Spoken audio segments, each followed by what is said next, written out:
Yun no, magandang araw ulit sa inyong lahat guys and welcome back sa channel natin. Magandang gabi na pala. Ginagbagi na kami.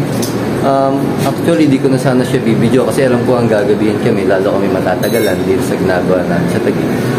Nirequest lang ng may-ari kasi wala yung may-ari dito, yung anak lang yung namamahala. Nais niya makita yun. Una-una nais ko muna magpasalamat doon sa may-ari dito sa Taguig tsaka doon sa anak niya. Napaka kumbaga asikaso kami. Tsaka doon sa tiwala nung nagpagawa sa atin dito sa Taguig.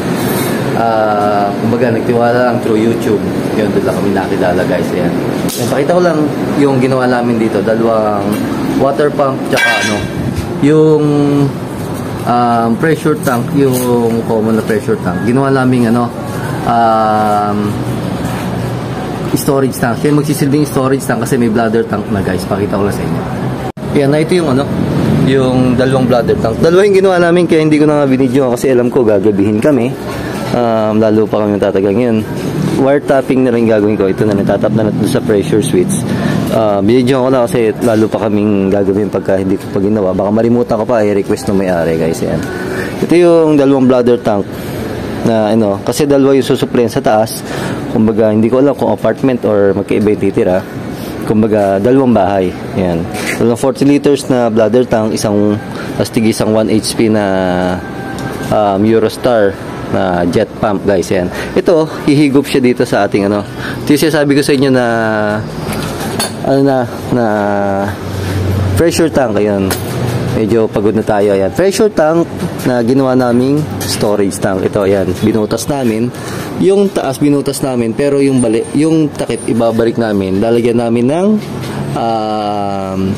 hinges or bisagra para yung takip na binutas namin or pinutol namin is may isasara pa rin siya, guys. Ayan. Ito, ayan. Meron siyang float. Ayan. The same time, hindi namin tiyanggal yung sa ilalim kasi yung sa ilalim, yun yung magsisilbi niyang drain. Pero tapos dito siya nakakonect sa baba, sa side na to. Ang tanong kasi nung may-ari kung pwede na siyang basta gawing storage tank. Sabi ko is hindi siya pwede kung hindi siya bubutasin gato. Kasi ang reason niyan, kapag basta natin ginawa siyang storage tank, hindi siya mapupuno. Unang-una hindi siya mapupuno kasi yung tubig, hindi siya kumbaga, meron kasing air, walang vent, yon. Pangalawa, yon, walang vent, dito hihigop ng tubig si storage tank. Mangyayari sa kanya, pag humigop ng tubig si water pump, hindi si storage tank hindi natin ito binutas, ang mangyayari sa kanya is magka-cramps or mapipisa siya guys. Kasi nga, sa suction effect nito, yung ating jet pump, yun yung mangyayari sa kanya. Kaya yan, binutas namin. Or tinanggal namin yung ibabaw, yan. Ito naman, pag puno na, meron tayong kinabit na float switch. Ayan, level float. Ganito yung mangyayari sa kanya, ayan. Nakatingala pa to, ayan. Kapag puno ng ganyan, mag-i-stop na siya ng kusa, ayan. Tapos yung line natin, ayan, dito lang natin pinadaan. Lagi din tayo union patente dito, nga pala. Tsaka gate valve. If ever magka-problema si gate valve or si float switch, sorry, si float, ayan. Mari-repair natin na hindi continuous yung flow ng tubig, yun. Kaya lang yung setup natin, pinakita ko lang, sinare ko lang sa inyo to.